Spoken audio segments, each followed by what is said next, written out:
தமிழக அரசியலில் அதிரடி திருப்பம், பேரதிர்ச்சியில் எதிர்க்கட்சிகள், முதல்வர் விஜயின் பரபரப்பு முடிவுகள். நடிகர் விஜயின் தமிழக வெற்றிக் கழகம் சந்தித்த முதல் தேர்தலிலேயே 108 இடங்களை கைப்பற்றி சாதனை படைத்திருந்தது. ஆட்சியமைக்க 118 இடங்கள் தேவைப்பட்ட நிலையில் காங்கிரஸ், இடதுசாரிகள், விசிக, ஐயுஎம்எல் உள்ளிட்ட திமுக தோழமை கட்சிகள் கொடுத்த ஆதரவு அடிப்படையில் புதிய ஆட்சியை அமைத்தது. காங்கிரஸ் கட்சி தவேக அமைச்சரவையில் பங்கேற்க உள்ளது. அடுத்து வரும் உள்ளாட்சி, நாடாளுமன்ற தேர்தலிலும் தவேகவுடனான கூட்டணி தொடரும் என்று தெரிவித்திருக்கிறது. இதன் காரணமாக திமுகவுடனான கூட்டணி முறித்து கொண்டது. இதனைத் தொடர்ந்து முதல்வராக பதவியேற்ற ஜோசப் விஜய் அவர்கள் தமிழ்நாட்டின் பல்வேறு கோப்புகளில் அதிரடி திட்டங்களுக்கு கையெழுத்திட ஆரம்பித்து விட்டதாக தகவல்கள் வெளியாகியுள்ளது.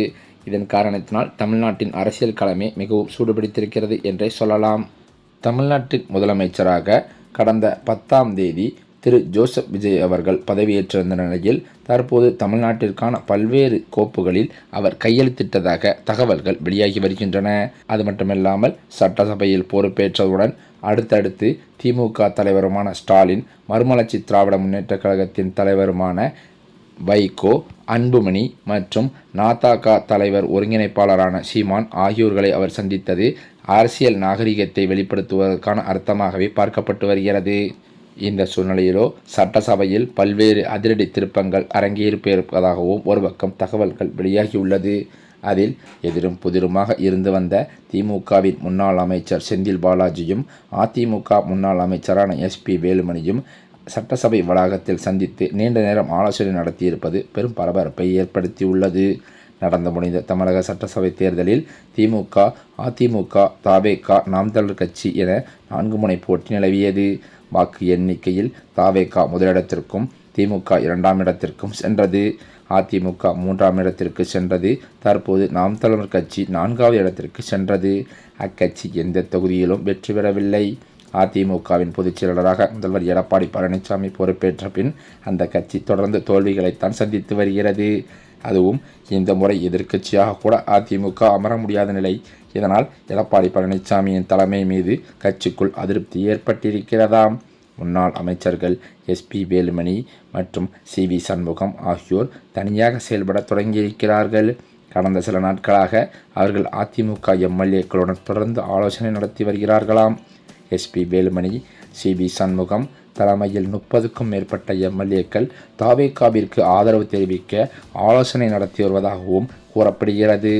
மேலும் அதிமுக சட்டமன்ற குழு தலைவராக எஸ்பி வேலுமணியை தேர்ந்தெடுப்பது என முடிவு செய்திருப்பதாகவும் தகவல்கள் வெளியாகியிருக்கின்றன.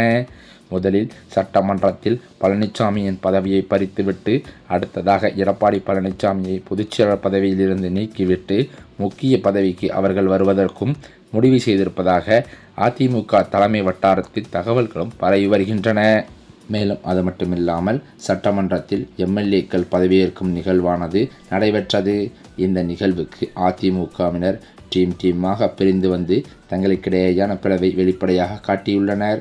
இந்த தகவலானது தற்போது பேரதிர்ச்சியை ஏற்படுத்தியிருக்கிறது. அதிமுகவில் பிளவு என செய்திகள் வெளியாக வரும் நிலையில் அவர்களின் எம்எல்ஏக்கள் தனித்தனி அணிகளாக பிரிந்து அவைக்கும் வந்திருந்ததும் குறிப்பிடத்தக்கது.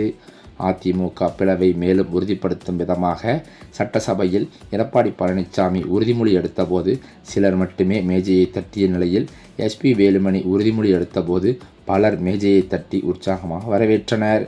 இந்த நிலையில் சட்டசபை நிகழ்வுகள் முடிந்த பிறகு சட்டப்பேரவை வளாகத்தில் முன்னாள் அமைச்சர்கள் எஸ்பி வேலுமணி, செந்தில் பாலாஜி சுமார் 30 நிமிடங்கள் பேசியுள்ளதாக தகவல்கள் வெளியாகியிருக்கிறது.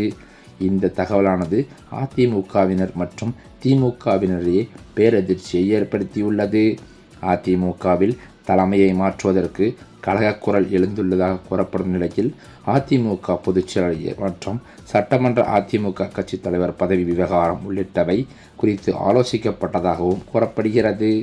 அதிமுகவில் பெரும் பூகம்பம் வெடித்து வரும் நிலையில் சட்டசபை வளாகத்தில் எதிரும் புதிருமாக இருந்து வந்த திமுக முன்னாள் அமைச்சர் செந்தில் பாலாஜியும் அதிமுக முன்னாள் அமைச்சர் எஸ்பி வேலுமணியும் சந்தித்து நீண்ட நேரம் ஆலோசனை நடத்தியிருப்பது பெரும் பரபரப்பை ஏற்படுத்தியுள்ளது.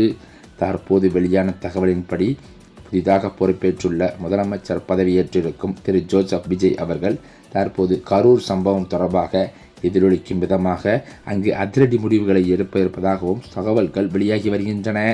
இந்த தகவலால் தற்போது அதிமுக மற்றும் திமுக வட்டாரங்களில் பெரும் பரபரப்பை ஏற்படுத்தியுள்ளது.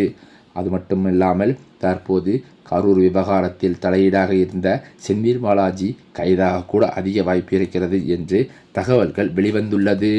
மேலும் அது மட்டுமில்லாமல் அதிமுகவில் தற்போது எடப்பாடி பழனிசாமி மற்றும் அவரது ஆதரவு எம்எல்ஏக்கள் ஒரு அணியாகவும், சி.வி. சண்முகம் மற்றும் எஸ்.பி. வேலுமணி ஆகியோருக்கு ஆதரவான எம்எல்ஏக்கள் மற்றொரு அணியாகவும் செயல்படுவதால் உட்கட்சி மோதல் தீவிரமாக பேசப்படுகிறது. அது மட்டுமில்லாமல் நேற்றைய சட்டசபை கூட்டத்தொடருக்கு அதிமுகவின் 47 எம்எல்ஏக்களும் இரு அணிகளாகவே வருகை தந்துள்ளனர். அதிமுகவின் தொடர் தோல்வி குறித்தும் எடப்பாடியின் தலைமைக்கு எதிராகவும் சி.வி. சண்முகம் தரப்பு தொடர்ந்து ஆலோசனைகளை நடத்தி வருகிறது. இந்த கலவரங்களுக்கு நடுவே செய்தியாளர்களை சந்தித்த எடப்பாடி பழனிசாமி அதிமுகவை பிளவு ஏற்பட்டுள்ளதா என்ற கேள்விக்கு அது தவறான தகவல் என திட்டவட்டமாக பதிலளித்திருக்கிறார்.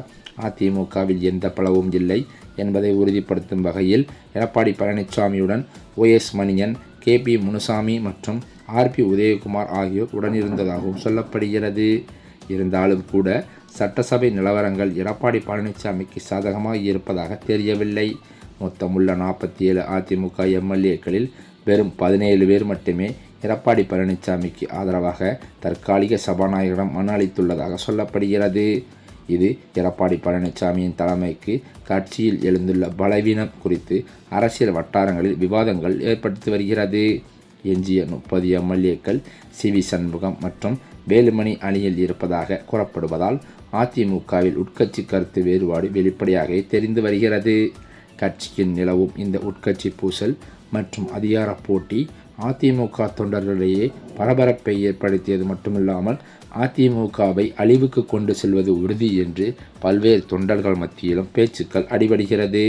வெறும் 17 எம்எல்ஏக்கள் மட்டுமே இபிஎஸ்க்கு ஆதரவு தெரிவித்திருப்பதும் வரும் நாட்களில் அதிமுக அரசியலில் மேலும் கவனிக்கப்படும் விவகாரமாக மாறுமா என்ற எதிர்பார்ப்பு நிலவி வருகிறது. எத்தனை நடந்தாலும் அதனை நாம் பொறுத்திருந்துதான் பார்க்க வேண்டும். இந்த சூழ்நிலையில்தான் தமிழ்நாட்டின் புதிய முதலமைச்சராக பதவியேற்ற ஜோசப் விஜய் தனது முதல் மேடை பேச்சிலேயே சட்டம் ஒழுங்கு விவகாரத்தில்தான் மிகவும் நான் ஸ்ட்ரிக்டாக இருக்கப் போவதாக கொடுத்த எச்சரிக்கை அடுத்த 24 மணி நேரத்திலேயே செயலாக மாறத் தொடங்கியிருக்கிறது. அதன் அதிரடி தொடக்கமாக திருச்சி மாவட்ட காவல் கண்காணிப்பாளர் உத்தரவின் பேரில் மாவட்டம் முழுவதும் உள்ள அனைத்து காவல் நிலைய எல்லைக்குட்பட்ட பகுதிகளில் இருக்கும் சரித்திர பதிவேடு குற்றவாளிகள் அனைவரும் நேரில் ஆஜர்படுத்தப்பட்டனர். பழைய பகையை மறந்துவிட்டு கிரிமினல் பாதையை விட்டு விலகி உங்கள் நடத்தையை மாற்றிக்கொள்ளுங்கள் என்றும், இல்லையென்றால் காவல்துறையின் நடவடிக்கை மிக கடுமையாக இருக்கும் என்றும் எச்சரிக்கை விடுத்தது மட்டுமில்லாமல் அவர்களுக்கு நன்றாக அறிவுரை வழங்கியதாகவும் சொல்லப்படுகிறது.